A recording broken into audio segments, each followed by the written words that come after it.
Educação em Destaque. Seu programa semanal de informações sobre educação.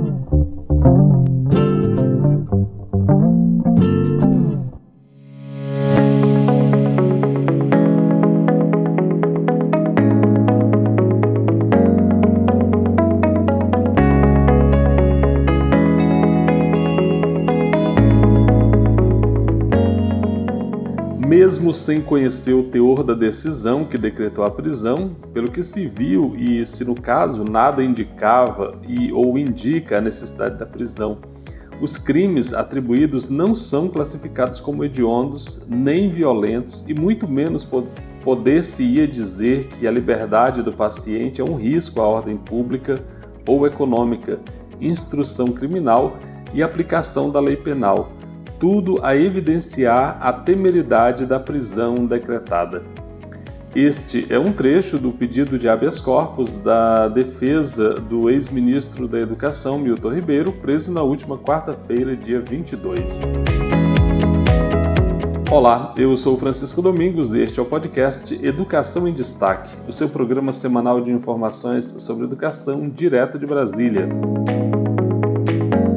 Neste programa nós vamos repercutir aí as informações de que o ex-ministro da Educação, Milton Ribeiro, foi preso pela Polícia Federal na quarta-feira, dia 22.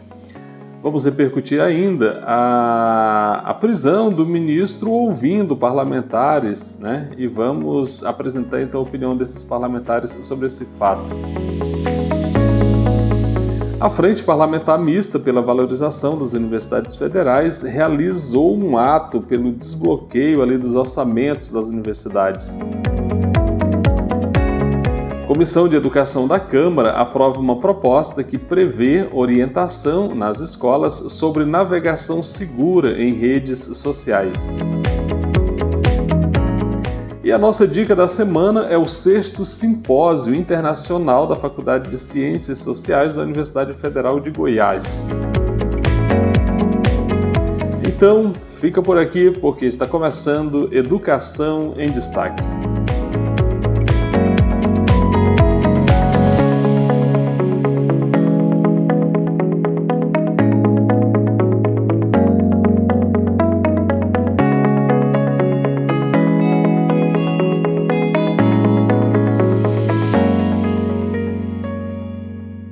Polícia Federal prende ex-ministro da Educação, Milton Ribeiro. Então, foi na quarta-feira, dia 22, a Justiça Federal determinou ali a prisão preventiva do ex-ministro da Educação, Milton Ribeiro. Ele foi preso em sua casa em Santos, no interior de São Paulo. O ex-ministro é acusado de corrupção passiva, prevaricação, advocacia administrativa e tráfico de influência. Nesse mesmo dia também foram presos os pastores Arilton Moura e Gilmar Santos, que são suspeitos de integrarem um sistema de propina no Fundo Nacional de Desenvolvimento da Educação, o FNDE, que, como a gente sabe, é vinculado ao Ministério da Educação. Então, os dois pastores também receberam aí ordem de prisão preventiva cumprida pela Polícia Federal. Essa operação recebeu o nome de Acesso Pago. Ela foi autorizada pela 15ª Vara Federal do Distrito Federal. A PF investiga o suposto gabinete paralelo dentro da pasta, onde os pastores Arilton Moura e Gilmar Santos teriam acesso privilegiado a recursos públicos. Nós tratamos nos episódios 23, 24, 25 e 26, 4 programas aqui do podcast, sobre esse suposto esquema de corrupção no MEC, né? A investigação corre em segredo de justiça, mas já tem muitas informações a esse respeito, desde quando, ainda lá no mês de março, uma reportagem do jornal Estado de São Paulo trouxe a informação de que havia um verdadeiro gabinete paralelo ali, que era comandado então por esses dois pastores, o Arilton Moura e o Gilmar Santos, que era quem organizavam a agenda do ministro da Educação, o também pastor presbiteriano aí, Milton Ribeiro. Então, essa investigação teve início no Supremo Tribunal Federal e foi remetida à primeira instância depois que o ministro deixou o ministério ali em março.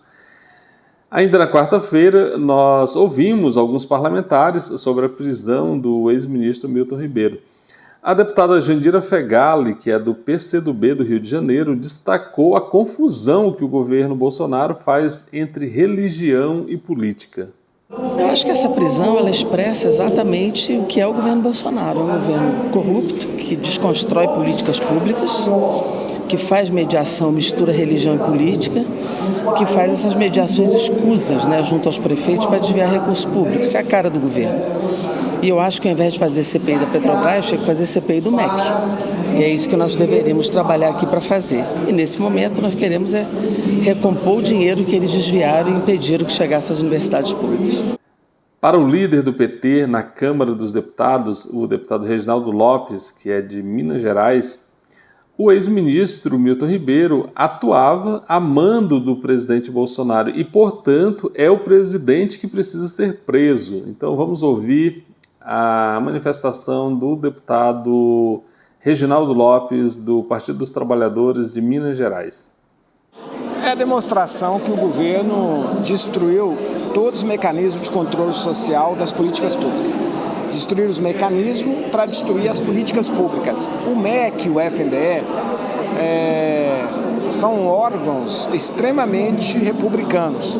Nós criamos plataformas no governo do presidente Lula, critérios baseados na melhoria da qualidade da educação básica, vinculado à necessidade de mais investimento em infraestrutura ou no município ou no estado, de acordo com o índice de desenvolvimento da escola daquela município, daquela unidade escolar, e a partir daí ele tinha automático a aprovação dos recursos, das obras, da infraestrutura, de dinheiro direto na escola, ou seja, apoio do ponto de vista pedagógico e também de infraestrutura para melhorar a qualidade da educação. O que demonstra nesse balcão de negócios, trânsito livre, é que eles destruíram tudo para receberem propina. E o problema mais grave é que foi a mando do presidente da República.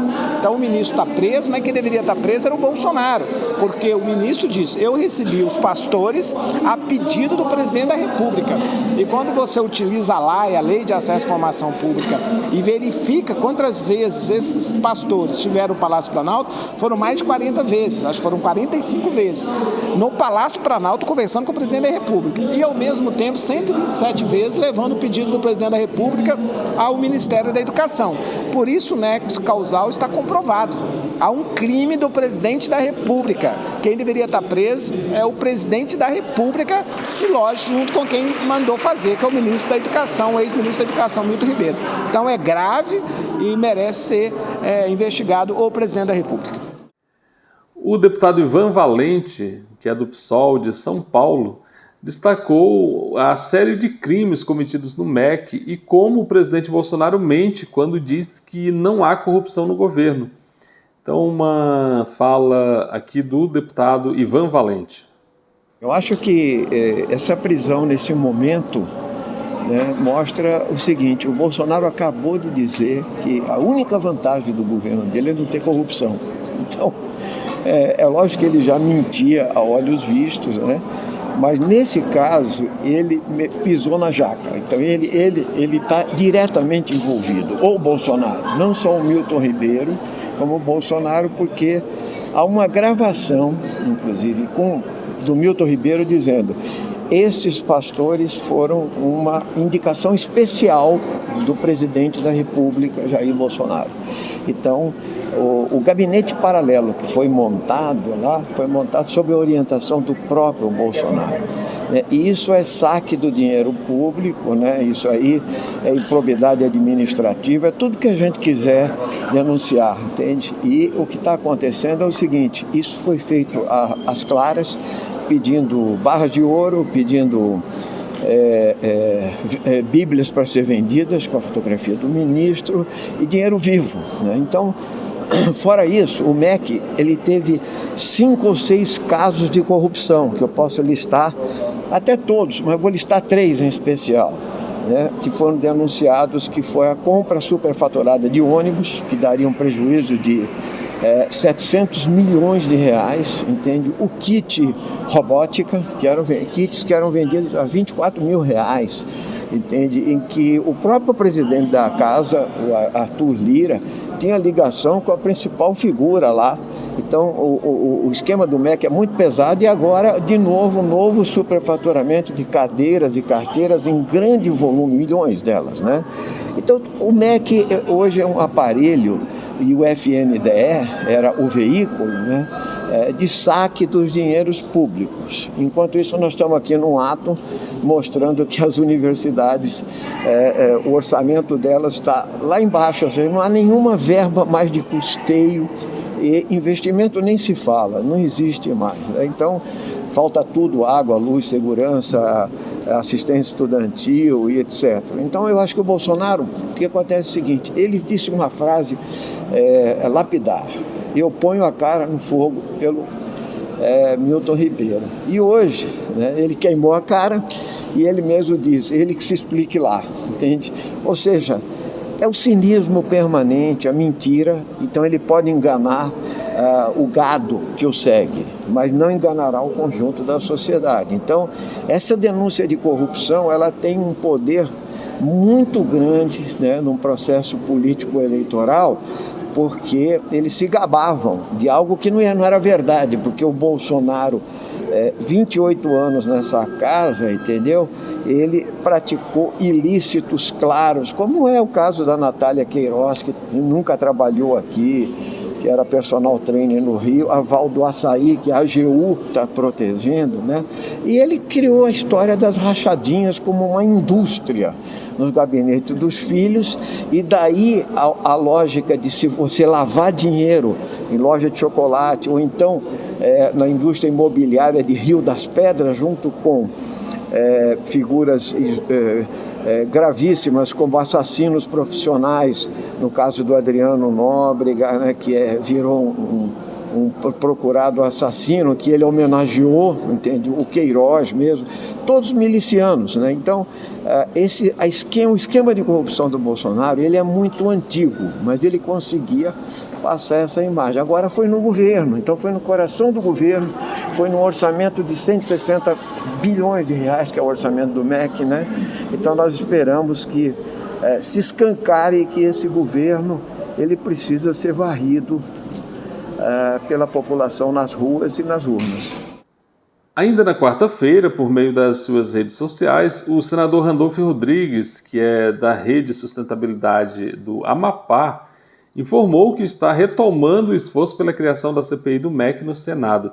De acordo com o senador Randolfo, depois da adesão do senador Eduardo Braga, do Amazonas, que assinou o requerimento da CPI ainda na quarta-feira, a instalação da CPI depende agora de apenas uma assinatura das 27 que são necessárias para que seja instalada essa CPI no Senado. Então nós vamos seguir acompanhando esse assunto e informando por aqui. É possível que, quando você estiver ouvindo esse programa, essa última assinatura já tenha sido conquistada aí pelo requerente, o senador Randolfo Rodrigues. Frente Parlamentar pela Valorização das Universidades Federais realiza ato pelo desbloqueio do orçamento das universidades. Isso se deu na quarta-feira, quando a Frente Parlamentar pela Valorização das Universidades promoveu em Brasília um ato pelo desbloqueio total do orçamento das universidades federais em 2022. Em maio, o Ministério da Educação havia contingenciado ali 14,5% do orçamento discricionário das instituições, que inclui recursos de custeio e investimento, mas reduziu o montante para 7,2% devido à mobilização da comunidade científica e acadêmica. Metade desse valor, 3,6%, já foi cortado, com o remanejamento dos recursos para outros ministérios. O ato teve o objetivo de reverter tanto o corte efetuado quanto o bloqueio ainda vigente. É uma dificuldade das universidades aí de manterem o atendimento que elas prestam à comunidade acadêmica e à sociedade como um todo, tendo seus recursos permanentemente sendo reduzidos.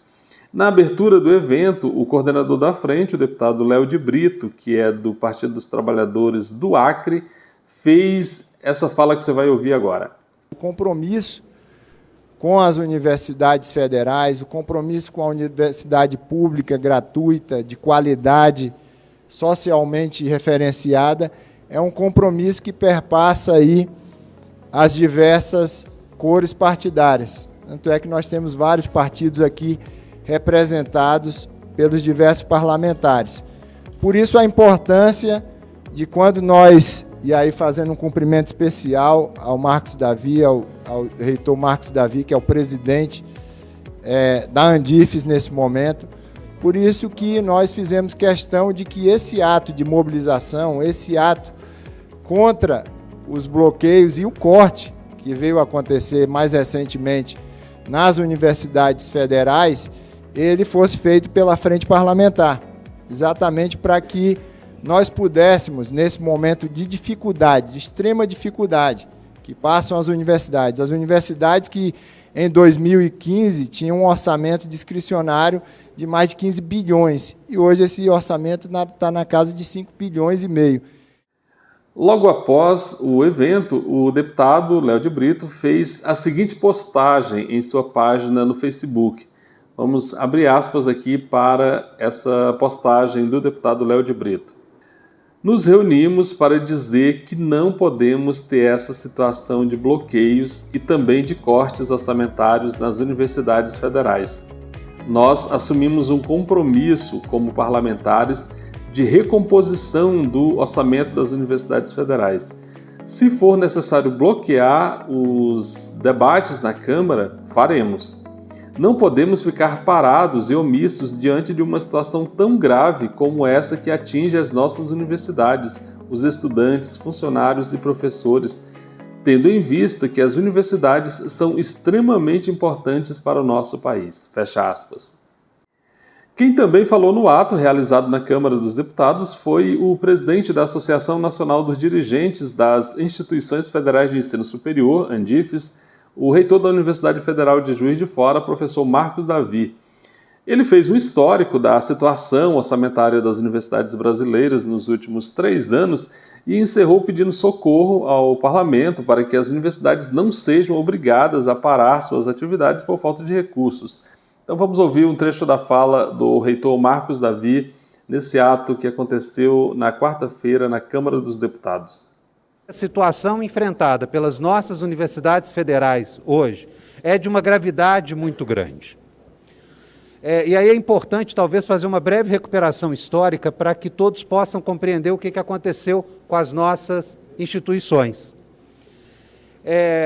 Até 2019, nós estávamos observando um orçamento que vinha sofrendo reduções anuais desde 2016, e o marco de 2016 é importante, porque a redução do orçamento das universidades tem uma forte relação com a aprovação da emenda constitucional do teto de gastos. Não foram só as universidades federais que sofreram esse impacto, várias outras estruturas de Estado vêm sofrendo esse impacto. Mas até 2019, mesmo com esses cortes sucessivos, as universidades ainda tinham um orçamento que nós conseguíamos manter o funcionamento das nossas instituições. Ocorre que nos anos de 2020 e 2021, os cortes sofridos no orçamento das universidades foram muito severos. E isso só não gerou uma crise no funcionamento das nossas instituições, foi porque, em função da pandemia, as nossas instituições não estavam funcionando plenamente de forma presencial. Funcionávamos integralmente de forma remota nas nossas atividades acadêmicas e de forma presencial no enfrentamento que nós fizemos da Covid. O fato de nós não operarmos presencialmente fez com que nós conseguíssemos superar, mesmo com os rigorosos cortes de 2020 e 2021, a travessia desses 2 anos. No final do ano de 2021, nós fizemos uma articulação muito forte junto ao governo federal, junto ao Poder Executivo e também nessa casa, na tentativa de garantir uma aprovação de uma lei orçamentária que pelo menos retomasse o orçamento de 2019. Nós nem tínhamos a pretensão de retornar lá aos orçamentos de 2014 e 2015, que eram orçamentos que garantiam o funcionamento e expansão das nossas instituições, mas que pelo menos nós retornássemos ao nível de 2019, que foi o último ano de funcionamento presencial das nossas instituições. A lei orçamentária que foi aprovada ficou muito aquém desse patamar que nós buscávamos. Eu vou dar um dado. Em 2019, o orçamento discricionário das universidades foi de 6,2 bilhões. Eu estou tirando daqui as despesas obrigatórias com o pessoal. Mas o orçamento discricionário, para todas as ações orçamentárias discricionárias da universidade, 6,2 bilhões. O orçamento que foi aprovado para 2022 é de 5,3. Isso é uma redução da ordem de 15% em valores nominais, e quando nós consideramos todo o efeito inflacionário desse período, a nossa perda se aproxima de 30% em 2022, quando comparado com 2019, que foi o último ano de funcionamento presencial.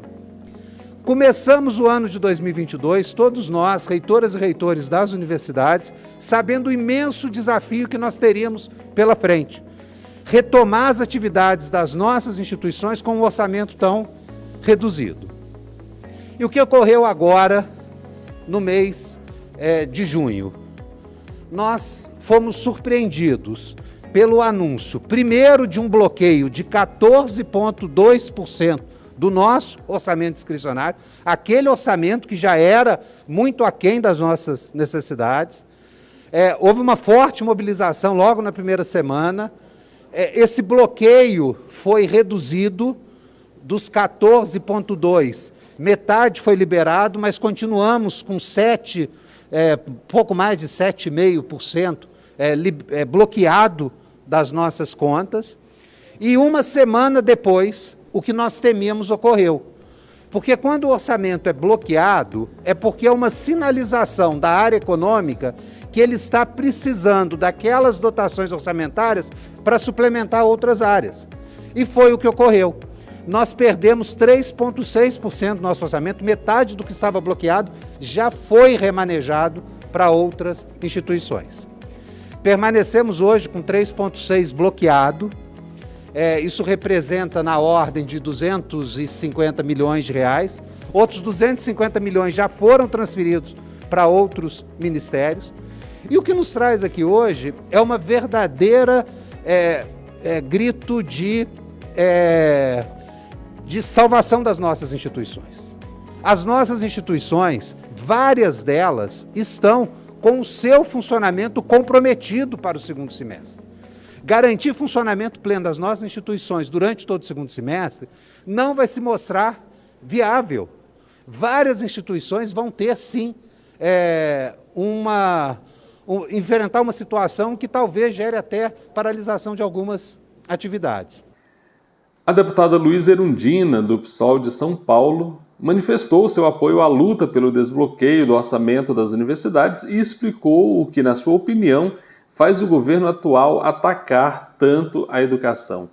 Esse ataque que as universidades e a educação em geral vêm sofrendo do atual governo é em razão do que ele pretende fazer do nosso país. É um governo obscurantista, é um governo fascista, é um governo corrupto, e nós não toleramos mais, nem o povo brasileiro tolera mais tanto sofrimento, tanto desrespeito aos seus direitos e tanto comprometimento daquilo que o povo brasileiro vem construindo ao longo dos séculos, das décadas, dos anos todos, que nos dedicamos a construir a nação brasileira, a soberania brasileira, a soberania do nosso povo.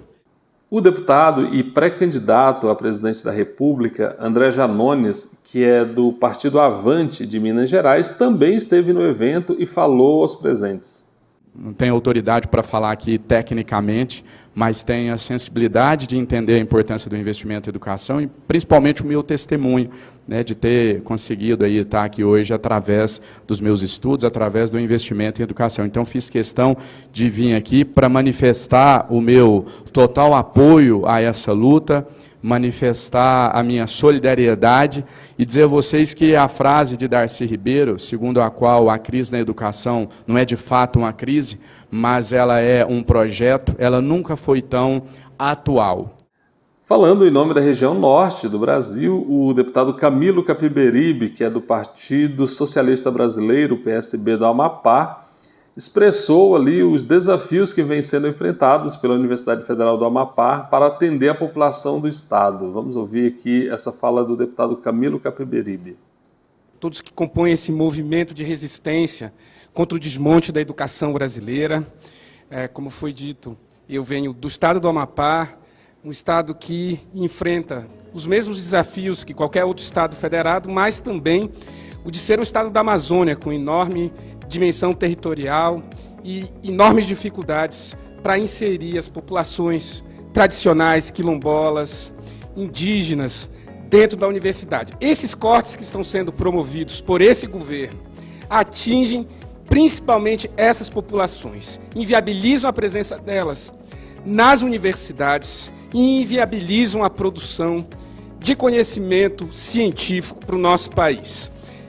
Quero repudiar esse movimento, em nome do povo do Amapá, defender a Universidade Federal do Amapá, uma das mais jovens do Brasil, que recebeu uma atenção real, com ampliação de cursos, com ampliação de investimentos. A partir do governo do presidente Lula, a verdade tem que ser dita e colocada da maneira correta, e da presidente Dilma, e dos institutos federais que nós temos no estado do Amapá, que sobrevivem hoje graças a investimentos de emendas parlamentares, porque se ficar esperando o recurso de investimento, não conseguem construir uma sala de aula, um laboratório, ou mesmo dar comida aos seus alunos. Então, isso não pode persistir. Nós precisamos, a primeira tarefa é tirar Bolsonaro do governo, colocar um governo que tenha compromisso com a educação.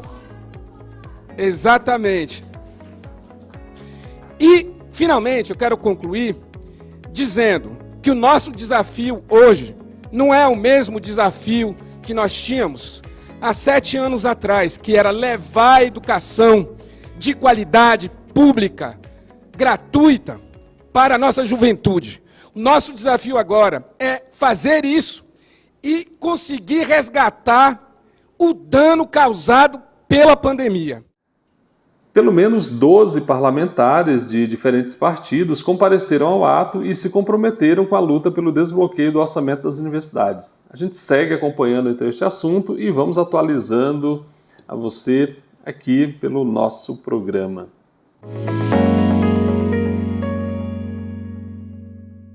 Comissão de Educação da Câmara aprova proposta que prevê orientação nas escolas sobre navegação segura em redes sociais. Pois é, isso se deu na terça-feira, dia 21. A Comissão de Educação da Câmara aprovou proposta que encarrega as escolas públicas e privadas de orientar e conscientizar crianças e adolescentes sobre a navegação segura em redes sociais. O texto aprovado é um substitutivo que foi apresentado pelo deputado José Ricardo, que é do PT do Amazonas, a um projeto de lei, o projeto de lei 5.810 de 2019, da deputada Edna Henrique, que é do Partido Republicanos da Paraíba. O substitutivo dá ali uma melhorada no projeto, que originalmente determinava a divulgação nas escolas públicas e privadas de cartilhas com orientações para prevenção contra a pedofilia na internet, sem levar em conta outros riscos como a instigação ao suicídio ou ao cometimento de atos de violência. Também foi retirada do texto original a menção estrita ao uso de cartilhas como recursos educativos. O autor do substitutivo esclareceu a nova redação. Então vamos aqui abrir aspas para o deputado José Ricardo, do PT do Amazonas. Entendemos ainda que para uma melhor eficácia do ponto de vista educacional e social, não basta apenas assegurar na lei o direito, mas apontar de quem seria a responsabilidade de orientar sobre navegação segura em redes sociais, fecha aspas. Quanto à tramitação, o projeto tramita em caráter conclusivo e ainda será analisado pelas comissões de Finanças e Tributação e de Constituição e Justiça e de Cidadania. A proposta também já havia sido aprovada pela Comissão de Seguridade Social e Família.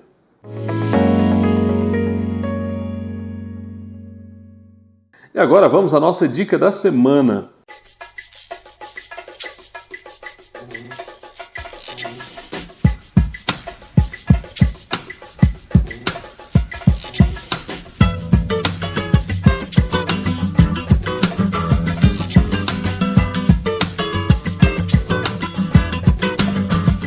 Vem aí o 6º Simpósio Internacional da Faculdade de Ciências Sociais da Universidade Federal de Goiás. Com foco no tema A Qualquer Descuido da Vida, a Morte é Certa, o 6º Simpósio Internacional da Faculdade de Ciências Sociais ocorrerá nos dias 10 a 12 de agosto, agora de 2022, com atividades presenciais e remotas. De acordo com a organização, o evento tem o propósito de contribuir com discussões acerca dos desafios do presente, na perspectiva das ciências humanas e sociais, ecoando a escrevivência da escritora negro-brasileira contemporânea Conceição Evaristo. Então, se este é um assunto do seu interesse, aproveite aí a nossa dica. Para não esquecer, a data do evento, ele vai acontecer ali entre os dias 10 e 12 de agosto. E para mais informações, você pode acessar o Simpósio FCS 2022. Então, acesse o site aí, Simpósio FCS 2022. A organização desse evento é da Faculdade de Ciências Sociais da Universidade Federal de Goiás.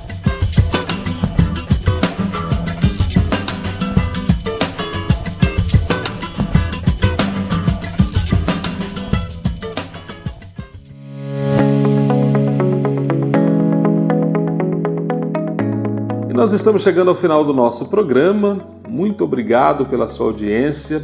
O podcast Educação em Destaque é uma produção de Destaque 61, assessoria e consultoria. Este programa foi produzido com informações da Agência Câmara, do portal da Agência Senado, portal da Frente Parlamentar Mista de Educação, portal Congresso em Foco e portal da Universidade Federal de Goiás. O podcast Educação em Destaque é feito com muita dedicação para você que valoriza conteúdo de qualidade, mas ele não seria possível sem o apoio dos nossos parceiros. O Sindicato Nacional dos Técnicos de Nível Superior das IFES, o ATENS Sindicato Nacional, a ADURGS Sindical, que é o Sindicato Intermunicipal dos Professores de Instituições Federais de Ensino Superior do Rio Grande do Sul,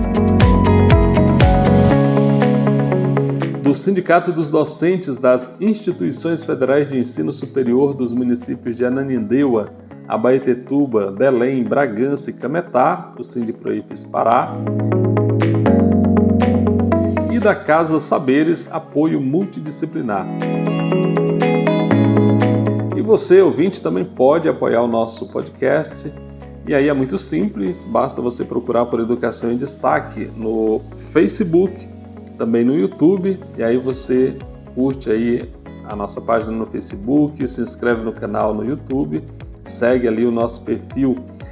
E também estamos no Instagram com o perfil educacão.destaque. Então, educacão.destaque é o nosso perfil no Instagram.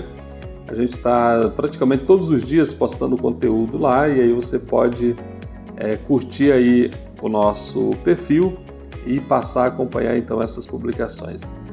Aí uma outra forma ainda de você ajudar na divulgação do nosso conteúdo é compartilhando os links do programa. Você está ouvindo agora aqui no Spotify, então compartilhe esse link aí nos seus grupos de WhatsApp e também de Telegram. Bom, é isso, eu fico por aqui, espero você na próxima semana. Até lá, um grande abraço e tchau, tchau.